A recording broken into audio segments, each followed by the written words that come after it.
จุดเข็มจัดจุดเตาอันนั้นก็กองมาดคือกันเด้อตัวนี้เป็นมาดที่ว่าเขาเจ้าขุดออกจากบ่อเพื่อทำความสะอาดนี่ก็เป็นบ่อล้อมเฮาอันนี้ก็เป็นมาดที่เขาขุดเป็นบ่อออกจากบ่อเป็นก้อนแล้วมาเข้าบ่อล้อมอันนี้บ่อล้อมก็เริ่มละลายเป็นน้ำแล้วจะเป็นเม็ดอีกแนวหนึ่งที่ว่าเอามาจากถุงบิ๊กแบ็กมีแต่ถาล่อให้มันละลายเม็ดเป็นน้ำคืออยู่นั่นแหละมันเป็นน้ำเม็ดเต็มบ่อเต็มนังเดี๋ยวมันก็ไหลข้ามมาพี่ตัวนี้เป็นบ่อล้อมตัวนี้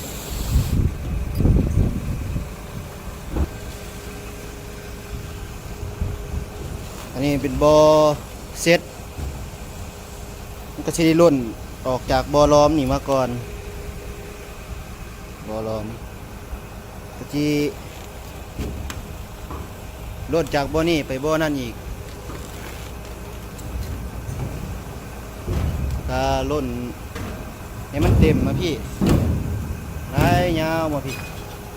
จนเข้ามาบ่อคีนคือบ่อนี่บ่อที่สะอาดที่สุด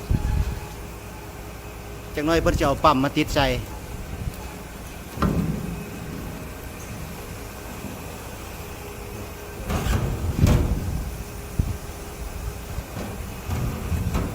หลังจากนั้นเพิ่นก็ปั๊มมาติดใส่แล้วก็เลยสูบไปตามไล่นี่ตามท่อนี่แหละ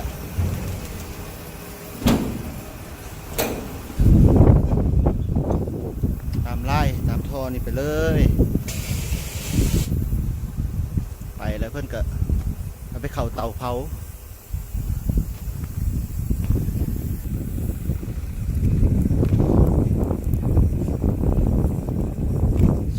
มันก็ชิมาพี่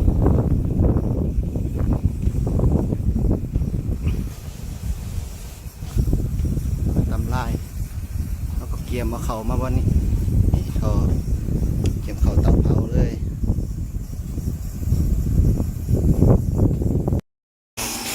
หลังจากค่ำแล้วพาพี่น้องมาเบิ่งการเผาเตาจุดเตาเนาะพี่น้องแสงไฟอยู่ใน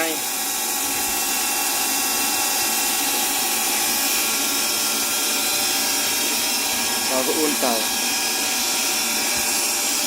ใส่น้ำมันกาส่วนกับน้ำมันกาส่วนฉีดเข้ามาแล้วก็ใส่แก๊สกับลมเป็นตัวจุดไฟอันนี้ก็ท่อแก๊สท่อลม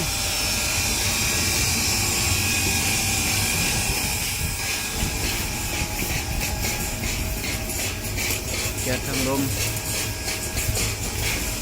แก๊ส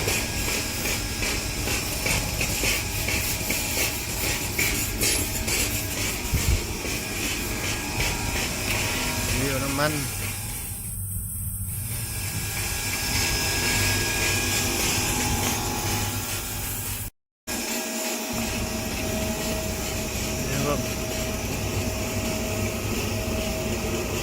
ควันออกพี่น้องนี่แล้วจุดที่มีควัน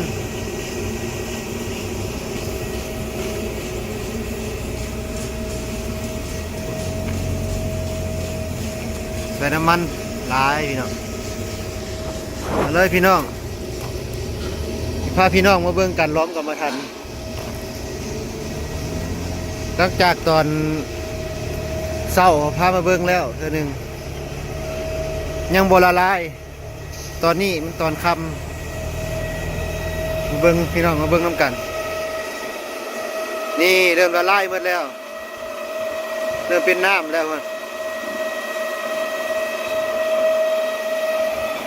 เป็นน้ำเหมือนเลยถือว่าไวอยู่พี่น้อง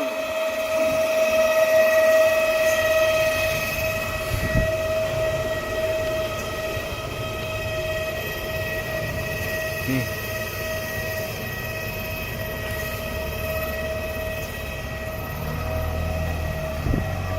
มาเบิ่ง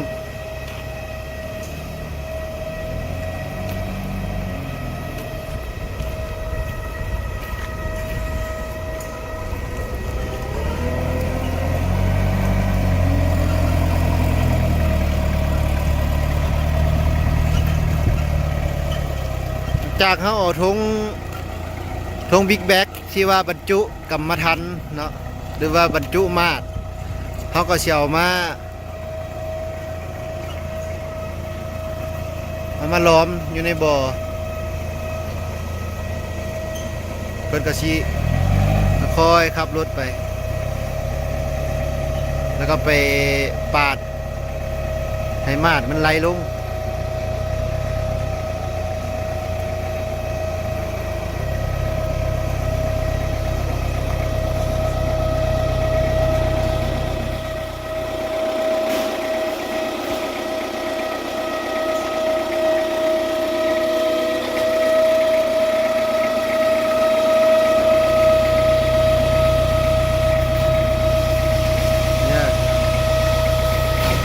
ลงไปแบบนี้พี่น้อง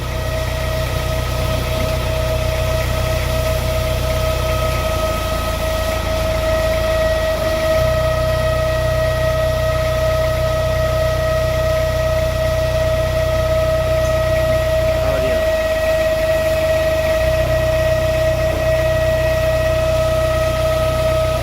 เสียงตัวนั้นเป็นปั๊มไปบับไปกวนเสียงตัวนั้นปั๊มไปกวนมันสิกวนน้ำพัดเปลี่ยนไปเลย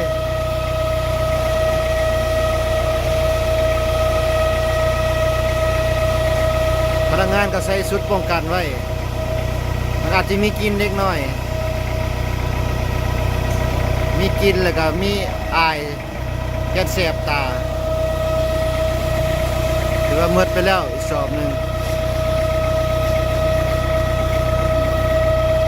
มันก็สีละลายไหลมาพี่เลยพี่น้องวันที่เคยบอกเลยตัวนี้ก็เริ่มละลายเลยหลังจากมันเต็มบ่อตัวเขาล้อมมาแต่พุ่นมันก็สีไหลมาจากบ่อนี่เลยก็ไปบ่อพุ่นก็จนไปบ่อมีปั๊มดูดนี่ปั๊มเรามาใส่เลย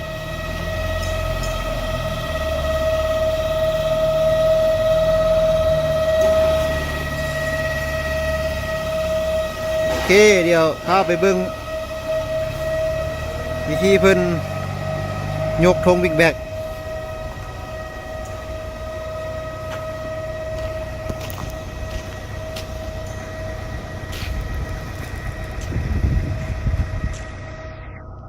คนเดียวเลยเฮ็ด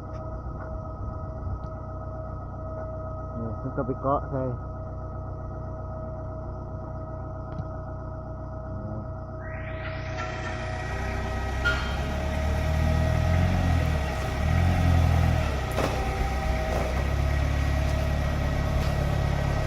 หรือว่าสร้างเก็บของเขาก็ได้ลายอยู่